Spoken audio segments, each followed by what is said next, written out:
How's it going, everybody? Welcome back to another episode of Garage Built Baits. I'm Wyatt Buyer of Buyer Lure Co. I am very sorry about the whole recording and putting episodes out for this podcast. Recently, I got a new job, so with the whole process for that was very intense, as well as the training I'm currently going through. But anyway, because of that, like the podcast, the main YouTube channel, Buyer Lure Co., and just fishing in general has like really fallen by the wayside. So hopefully I can like try to get back into it, especially like the bait making and stuff is gonna pick up a lot more this winter since I don't really like ice fishing. So, but let's get into the episode a bit. I'm gonna talk like there's not too much to talk about as far as like my fishing recently because there's nothing to report. I haven't really gone out lately. But I was super busy this summer with my Airbnb experience. I got it like dialed in more and it like really took off. I was doing like a couple, like 1 to 2 trips. I think like the most I did in a week was like 3 trips. And like that really popped off, and that was like a lot of fun taking families out fishing. Like I took people from Hawaii out fishing and we hiked. Gave them like a really good experience. We hiked 4 miles. We caught some like cutthroat trout, and they got to catch the wife. She caught a really beautiful native brook trout. It was super cool. And then they caught some creek chubs as well. Like the trout fishing in the summer is just trash, but luckily we were able to get them out. Also took people fishing that were from Japan and Korea. No, not Japan. Took like 2 separate like Korean families out fishing, and that was really cool. Like the one family that I took, the grandpa like didn't speak like any English whatsoever, but we just got each other, and he was so cool, and it was like a really fun experience. So that's gonna be linked in the bio if you want to come out fishing with me. We don't have to fish for trout. We can, try for bass or whatever you want to. But another cool thing that's recently happened is I was on Facebook Marketplace like I usually am, just like browsing through, and this dude had a tandem kayak up for sale. And so I was able to snag that and pick it up. So there's going to be a whole video on the main channel eventually, like going over that. And that's going to be super sweet. I'm very excited to get that kind of worked out with how I want everything. Just make it a fishing machine. It's nothing fancy. It's just a perception rambler, but it was too good of a deal to pass up. But let's get into it. ICAST. From novelty to knockoff. And here's what I mean by that. So, when I really started getting into fishing in 2016, and I started following ICAST, and I started following like just consuming tons of fishing media, this is what I saw when it came to ICAST. So there was like a lot of these like novelty lures being put out there, and companies just trying to win like an ICAST award by putting out these lures that in my opinion, haven't really stood the test of time. They're not really like a staple in anybody's tackle box. As far as I'm aware, they're just like putting out lures that would go viral, like on YouTube videos, stuff like that, give them good exposure, things of that nature. And now what I'm seeing is, especially these last couple of years, it's been companies, mainly just one it seems like, that's kind of ripping off some like smaller companies, and we'll get into that. But let's talk about like these novelties.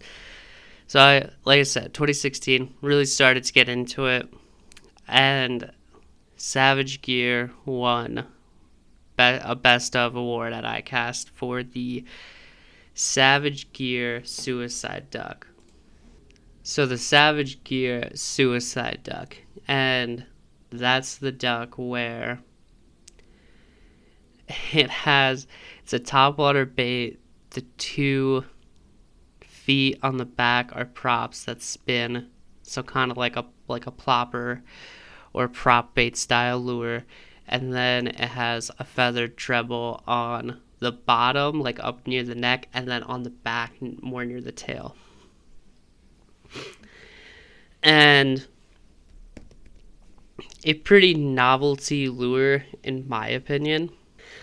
So, like, don't get me wrong, there's probably definitely a time and a place for the duck lures. And, like, so there's probably, like, it's very situational. And you've seen videos out there, like viral videos, where a bass or a pike will come up and just slurp a duckling off of the surface. I don't really think this is like a staple in anybody's tackle box, though. I've never had one, but back then, the goal of things, it seemed like, was to go viral. So let's go to YouTube. That lure came out in 2016, and if you go to YouTube, they don't like the word suicide, obviously, but they have some videos. And 2 months ago, fishing a duck lure for pond monsters, kicking their bass TV, 812 views. So obviously, it still can be a very, clickbaity thing. ND Yak Angler, this dude is so cool. Like, he has like some of the best fishing content, I think, out there. 19 million views 3 years ago, fishing a duck lure for monster pike. And then 1 year ago, ND Yak Angler, fishing a duck lure for big bass, 738,000 views. And it just goes on, people, having the duck and like making viral fishing content, because that's what these lures were intended to do. And then let's flash forward to 2017. Savage Gear comes out with the topwater bat. Savage Gear comes out with the topwater bat. Thai Pig Patrol, 53,000 views. The bat lure catches fish. Unbelievable. Pike and perch, topwater pike fishing with the Savage Gear 3D bat. Anyway, it goes on. And okay, I'm going to say this. The bat lure is really cool. Don't get me wrong. A bat could totally fall into a body of water and get munched. And maybe Savage Gear was maybe the bat was a little bit before its time. But, like, right now in the swim bait world, crawlers are huge. And kind of got to give a shout out to the OG crawler, the head-in crazy crawler. In my opinion, that's like the OG. Who knows if it actually is. But right now, swim bait world crawlers are big. Depths has had a crawler for a long time. There's this cool Japanese company, I think they're Japanese, Monka Lures, Monka. They have really cool crawlers. He's super good at painting. He'll paint them like sharks, orcas. And then, did I say? Yeah, I said Depths had one. Throwback Lures. Kyle in Minnesota, he has the Chickadee. He has that's like a really cool crawler that he's come out with recently. So I think Savage Gear was a little bit ahead of the curve on that one. I'd be kind of interested to try one of those out. 2018. Weston comes out with Freddy the Frog. That one's an ICAST award. But again, I don't really think it's a staple in anyone's tackle box at the moment. Cool concept. It's kind of a redesign of some older bait that was already out there. But I don't think it's something that like super catches on. And I think Weston's more known for making like bigger, like a little bit bigger baits. Yeah, like Weston's like definitely more of like predator fishing. You go to their website, the first thing up there is like a glide bait. That's like glide baits that are popular in Europe, but they're definitely more of like a big bait company. And then moving on, we have 2019. And what wins it is the Lunker Hunt Phantom Spider. And let me tell you something. The Phantom Spider is so flippin' ridiculous. It's just one of those, in my opinion, it's just one of those baits that came out that is literally just for viral content. Like, there's no way like it's like that serious at all. Because is it like ridiculous to think a spider could fall in the water? No. But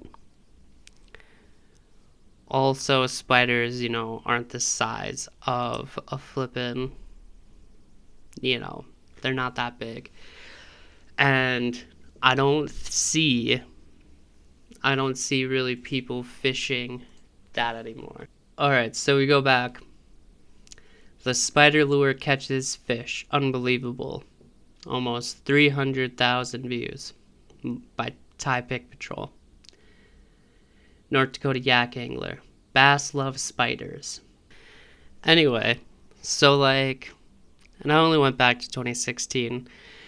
That's when I started. That's when I really noticed it. And there's a lot more lures out there. I can think of different ones like the bird crawler lure that came out and kind of looked like a cockatoo and stuff like that, and then other ones, and it was mainly by a couple different companies. Like you'll know them, you'll know which ones I'm talking about, and a couple of them were on this list. I think Savage Gear is more like moving away from that, but still they were trying to do more realistic stuff. Because their baits were they're say 3D scanned of an actual bat, of an actual duck, of an actual rat, of an actual trout, whatever, so on and so forth. Versus some other companies were just there to put out something different, but something that's not going to be a staple for people. Between a Lunker Hunt spider and a different hollow body frog, I'm going to lean towards the frog. Let's be honest. And I kind of, from watching those videos and whatever, and from what people were saying, those Lunker Hunt spiders sounded kind of trash anyway. Their legs would fall off pretty easily, things like that. And from my experience with Lunker Hunt, I had one of their combat frogs or whatever that I got in a mystery tackle box when I wanted to try out MTB. And was not a fan of that hollow body frog. I thought that frog was absolute garbage. Again, just my opinion. I'm free to put it out there. And so we have all these novelties happening. And then there's a transition year with COVID happening, things like that, 2020, 2021. Where things kind of got a little different. But now we're seeing more of what I would call the knockoff era. And mainly it's just kind of by one company, and that's getting a lot of flack for that, and that's Berkeley Pure Fishing. And so the big controversy, it's died down a lot, but people are going to, I think people are still upset by it. And it's still relevant, but because the bait that we're talking about, the Berkeley Nessie, I don't think those even come out. Only a couple people have them. And I've made videos on them and stuff like that, but the Berkeley Nessie doesn't come out until like October. And so what this controversy is if you haven't seen it, is so the Berkeley Nessie won 2023 ICAST Best Softwater Lure. And this made a lot of people upset because people in the swim bait community are like, hey, Berkeley, that looks a lot like a JDM bait, Japanese domestic market bait. That looks like JDM bait from a small company called Grow Design Works. That looks like a flag. That's what the lure is. That's what it looks like. And so basically these two baits are soft water glide baits, which is something really new. It's something that hasn't been done a lot yet. That's the key word here, is yet. Because I'm sure in the next couple of years, we're going to see a trend of more companies coming out with soft bodied, like plastic glide baits. And when you put the two baits side by side, the flag and the Nessie, there's a lot of similarities. And in order for there not to be like copyright infringement or however that works, not a lot has to be changed on the bait. So the Nessie has more of the hook clip system, like harness, like their newer Berkeley Colshad, which people say that's a ripoff of a Megabass Meg Draft. And so getting into this, let's talk about the two baits a little bit. I have not fished either one. Just getting into swim baits this year. So I've acquired different swim baits and I've fished them. It's a lot of fun. I've caught some fish on them. Nothing like too crazy right now. But looking at the two baits, they're really similar. Berkeley, of course, it's the power bait, and Nessie, so it has their power bait technology in it. And there's the biggest difference I think people are going to notice right off the bat about the baits are just the prices. So JDM baits are usually measured in millimeters.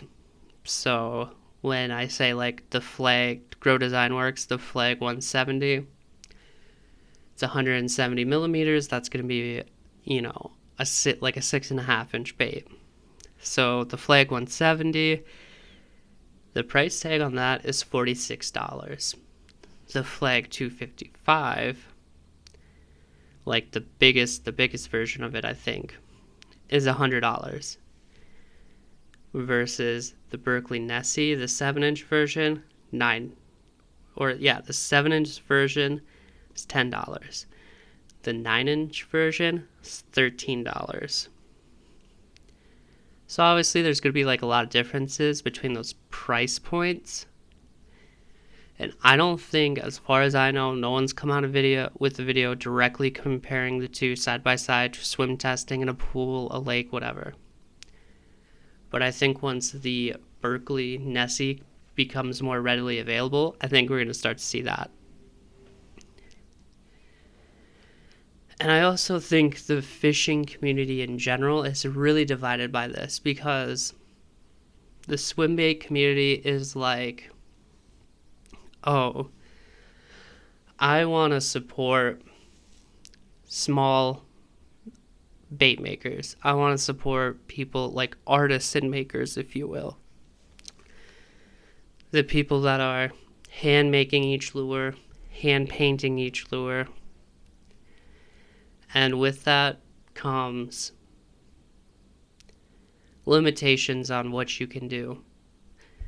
A lot of times, like these artisan makers, let's call them that, these small batch makers, maybe they're only able to put out on any given drop, maybe they're only able to put out, let's say, 100 lures in a month.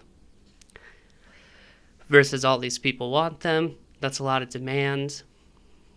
And with that, there's a lot of flipping of these baits so they can get really hyped up and really expensive super fast. So, Grow Design Works, small company, they don't have the means to put out a ton of baits really fast. And so they have limitations. And with that, there's a higher price point. Also, with them shipping them across the world, there's also extra costs associated with that. But it goes both ways, because if you go over to Japan and you try to buy like an American lure, say you try to buy like a Strike King red eye shad, like a lipless crankbait. Here, that's what could it cost you, like $6-7, whatever they are. They're not like super expensive, versus over there, because they have to be shipped over there, maybe you're paying like $20-30 for one. Okay? So over in Japan, maybe Grow Design Works can sell them for a little bit cheaper because they don't have the cost associated with shipping them and taxes and import and things of that nature. Versus over here, getting one, it's harder and they're more spendy. So they're not like super readily available. And versus Berkeley, where they're a really huge international company, and so they don't really have to worry about how much can we make. They can just make a bunch. They can make it cheaper, and they have more resources to handle all of that different stuff. So you're going to get those baits at a lot cheaper, a lot more readily available. So there's two sides, like I said. Swim bait people saying, I'm going to support small businesses, versus more of the common everyday angler is like, well, shit, I ain't going to fucking spend $50 on no goddamn bait. Like, fuck that. I get one pack on that son bitch, your thing is going to be all ripped to shreds. So I'm going to spend $10 on that there Berkeley Nessie. Kind of more that everyday angler. It's more easily accessible to them.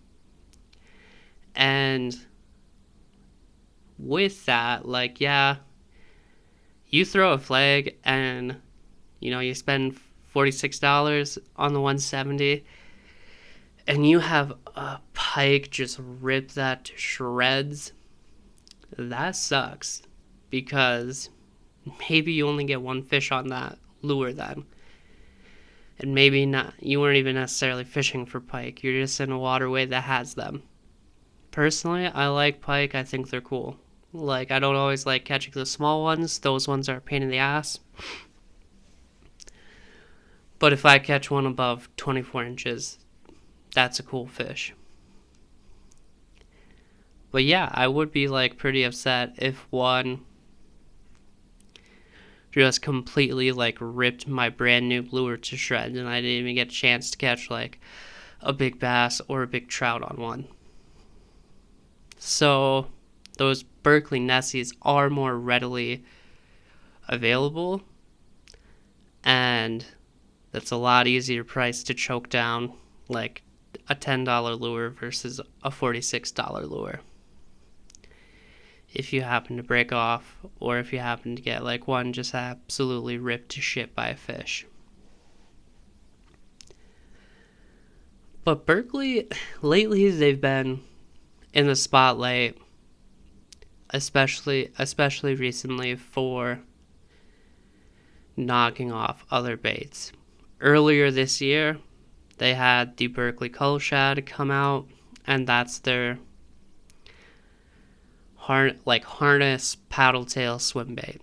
So like the Megabass being a JDM company, or not JDM but Japanese company.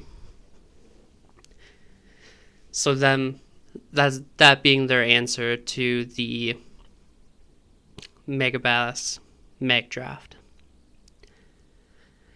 And they're like, oh, new design. Yeah, they changed like the harness, so it's not like a magnet system, it's like a clip-in system for the treble hook on the bottom. And it's like, oh, well, that, like, they're just, like, Berkeley's just ripping off, like, the Meg Draft. Okay. But there's other companies coming out with, those. There's other companies coming out with, like, those harness-style paddle tail swim baits as well. Spro just came out with the Megalojon, in collaboration with John Cruz.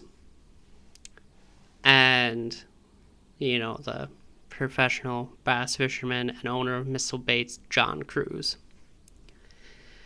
And so that's a harness-style paddle tail swim bait. But you can't say that that's not something that's like not been done before, because you also got the Bass Mafia Zol Dangerous swim bait,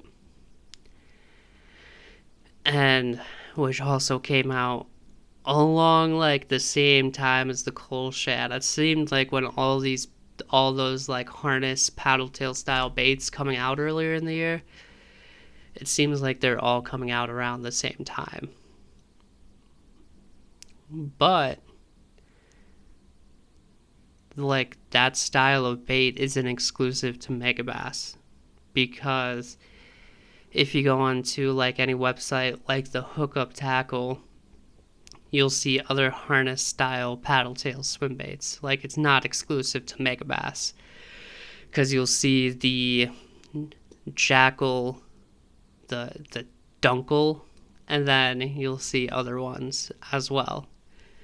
There's like 3 or 4 of them on there, including Megabass, or maybe like 4 or 5 on there, including Megabass. So it's like not an exclusive thing, because it's already been done by other companies, and now Berkeley's doing one. But one thing they're talking about with the Cull Shad is using this like revolutionary honeycomb design. And if you see on the baits, that's like the design on the tail where there's that movement.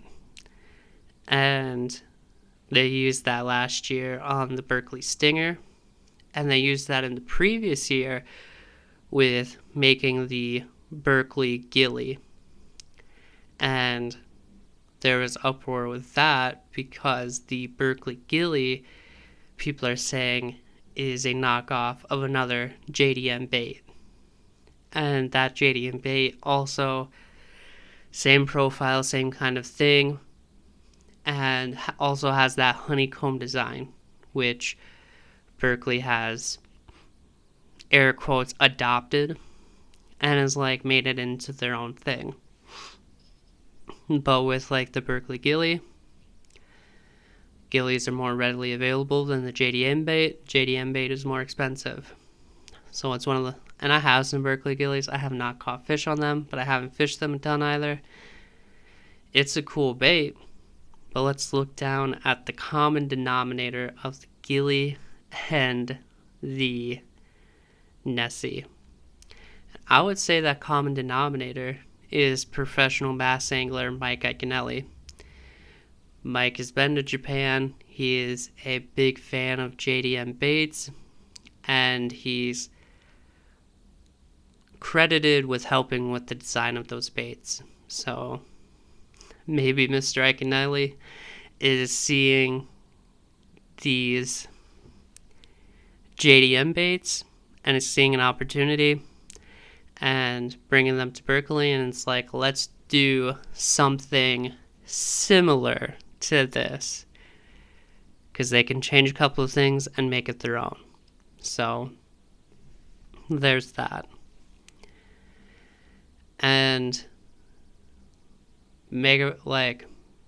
Berkeley has also has their own Megabass dark sleeper kind of knockoff. They have the H&E, pretty much a pretty similar bait to the Megabass dark sleeper.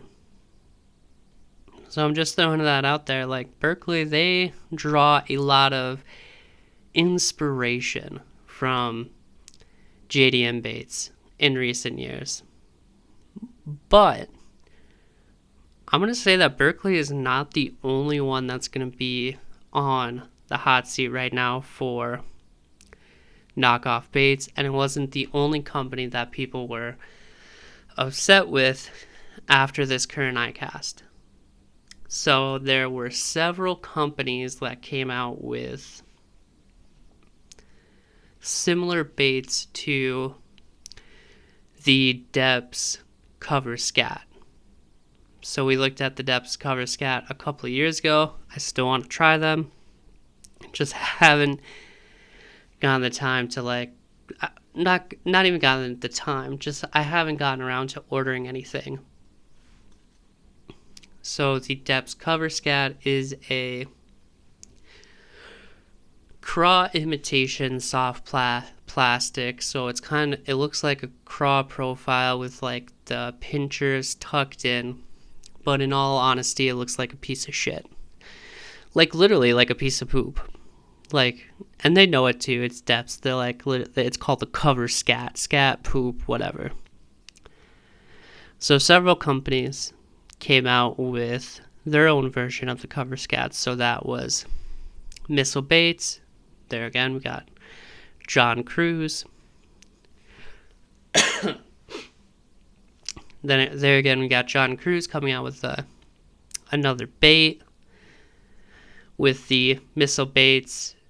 I don't even know what they call it, but it's basically pretty similar to the Cover Scat. He does have a video on his YouTube channel that was really cool, where he's okay, yeah, this is a simpler bait, but then he goes over the differences, and he approaches it from an application point of view. The Cover Scats are really heavy, soft plastic, versus the Missile Baits one is lighter. So it comes down to a situational thing for him. Since he is a professional angler, he was really went over things really thoroughly.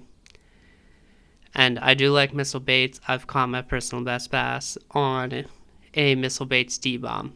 That's a really nice bait. Love that creature style bait. And Spro also came out with, I think it's a Spro Nugget.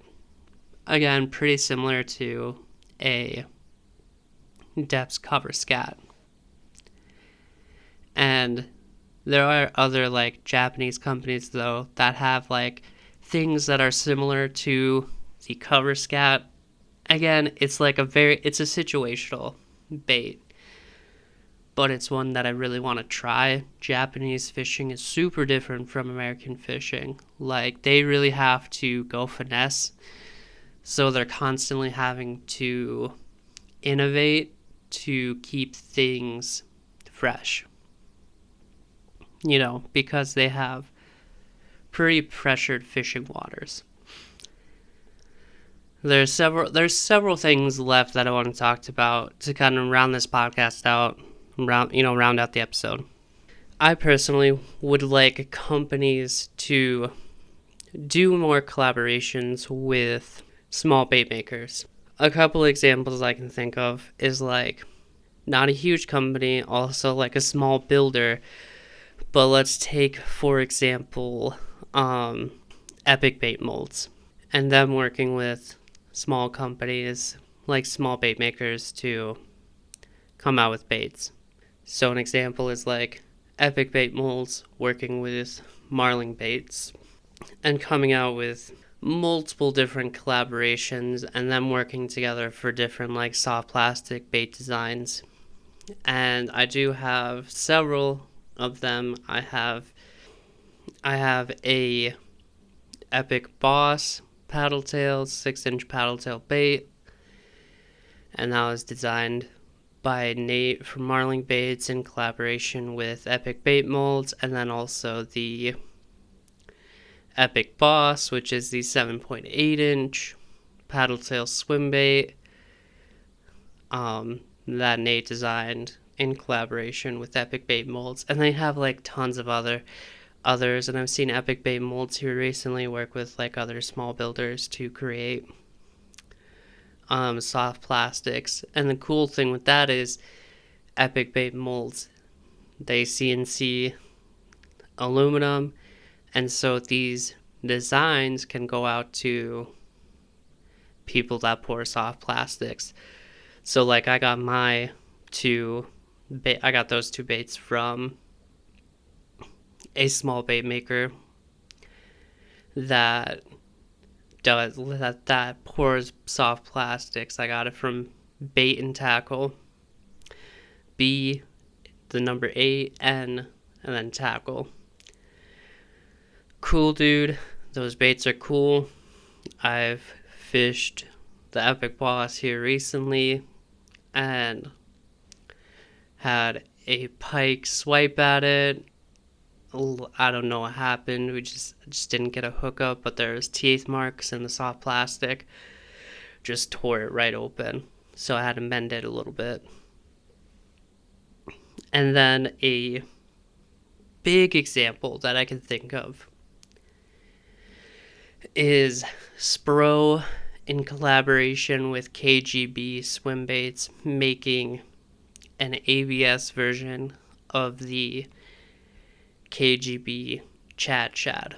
So that's a shad style glide bait that Spro came up to the owner of KGB, I can't remember his name, and was like, hey, let's collaborate on this. Let's make a ABS plastic version of the Chad Shad that we can put out to more people than, you could with just like the resin bait. And I think that's really cool. I think more big companies should approach smaller companies to do that instead of blatantly knocking off their designs. In my opinion, that takes money away from the smaller company that's taking food off somebody's table. And that's just not cool in my opinion. I'm always about supporting small businesses when I can.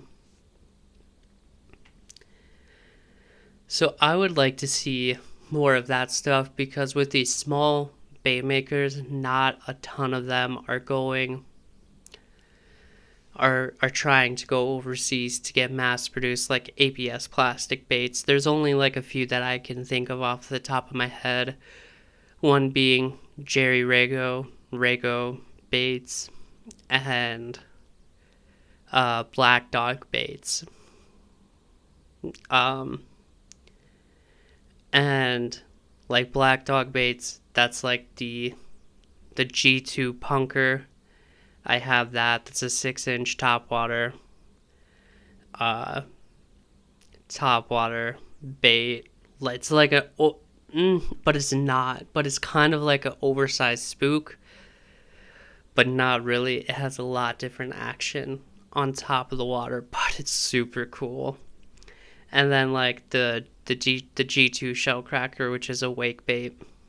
So like Jeremy at Black Dog, has gone through that process of getting ABS baits, and so he can get those baits out to more people compared to like wood or resin ones.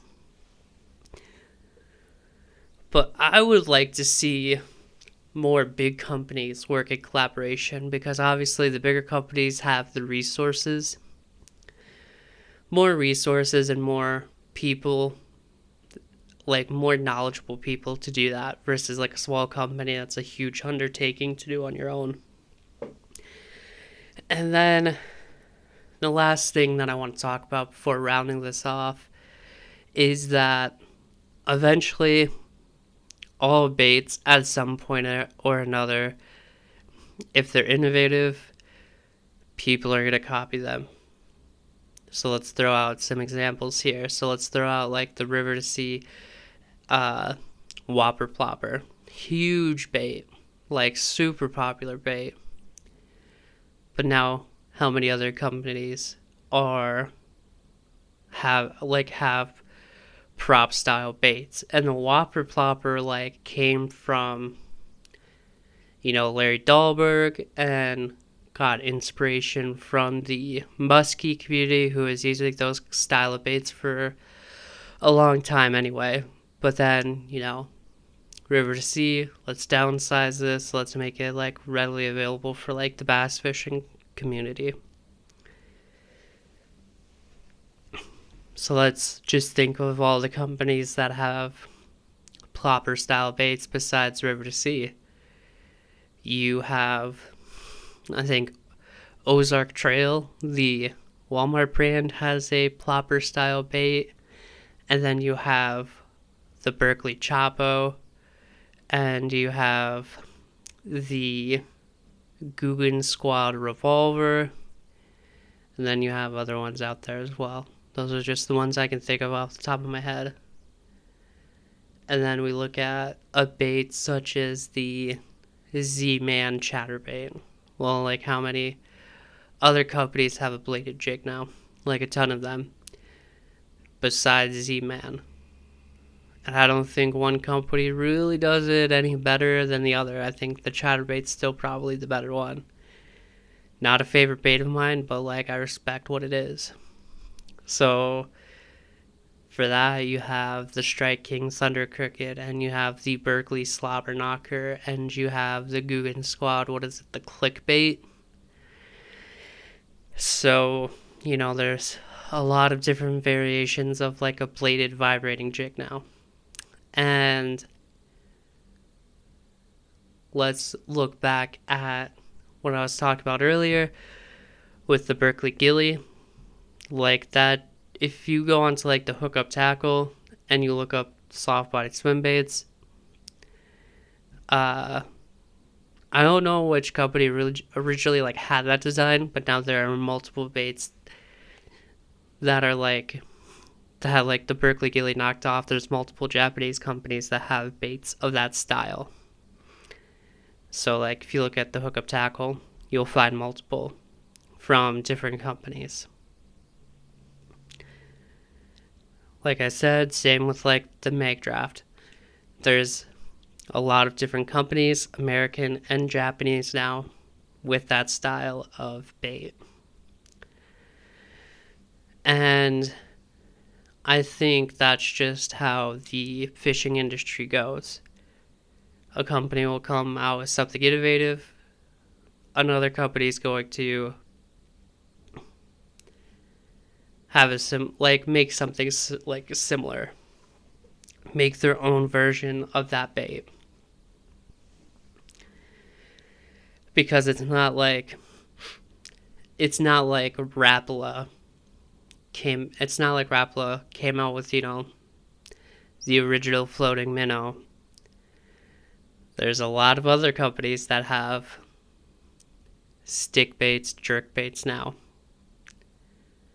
You look at a Megabass Vision 110.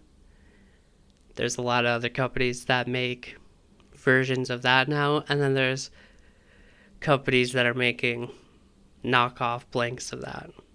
Kyle from Throwback this year just had his Wake Walker swim bait knocked off by a Japanese company making an ABS version. And in my opinion, that's not right. I'm never going to buy that. If anything, I'm going to buy a blank from Kyle from Throwback, or one of like the people he has distributing them, and buy one of those. Because in my opinion, I'm not going to take food off of Kyle's table. He has like 5 kids or something like that. So like, I bet they go through a ton of snacks. They need snacks. But like, yeah, I'm not gonna take money away from like a small builder if I can help it. So I'm not gonna buy like a knockoff of a throwback. I've bought Megabass, like 110 style knockoffs, blanks, and I've used those to practice and I've fished with them. So I think that's like a little bit lesser of the evils, because you're gonna have like a ton of companies, like a ton of like blanks to be painted. They're knocking off a lot of different things. So like, I try my best just to like get pretty generic stuff, like not direct knockoffs. I get pretty generic like square bills. I get like pretty generic like wart style baits, and things of that nature. I'm not going to buy a direct knockoff of anything. Not going to buy a direct knockoff of a throwback. I'm not going to buy a direct knockoff of a bull shad swim bait. But that's just like my opinion, man. So hopefully 2024, hopefully we could see some more innovation coming out from these companies. Hopefully we could have these companies like really try to think of something more innovative that's going to be a staple in somebody's tackle box. And honestly, I think like this ICAST Best of Show award is kind of becoming like, since 2016, I think it's kind of a joke. And I think oftentimes that category can outshine a lot of other categories, like Best of Show categories. Things that are like actually like innovative. So I'm talking like new electronics coming out. I'm talking things like that. And advancing technologies in that way. Because I think there's only so much that you can do with lures right now, because there's not enough innovation happening right now amongst the big companies. And so they look to smaller companies for inspiration. And this isn't just this isn't exclusive to just the fishing industry. This is a lot of different industries. There's a lot of different industries that do it. You see Disney ripping off small artists all the time. You see big clothing brand companies ripping off small designers all the time. So it's a dog-eat-dog world out there. Hopefully the fishing industry can break away from some of this and become more innovative with stuff, make something that's going to be in somebody's tackle box and become a staple for them. So that's kind of what I got to say about the matter. If you want to, you can shoot me a message on Instagram at Buyer Lure Co. or at Garage Built Baits Podcast, and we can talk about it. I'd love to have a conversation with you guys. Tell me like what you guys want to hear on the podcast. I have huge plans for it. I want to bring people on. I have a couple people that I talk to on Instagram that are like, oh yeah, like I'll come on the podcast. I'll talk with you.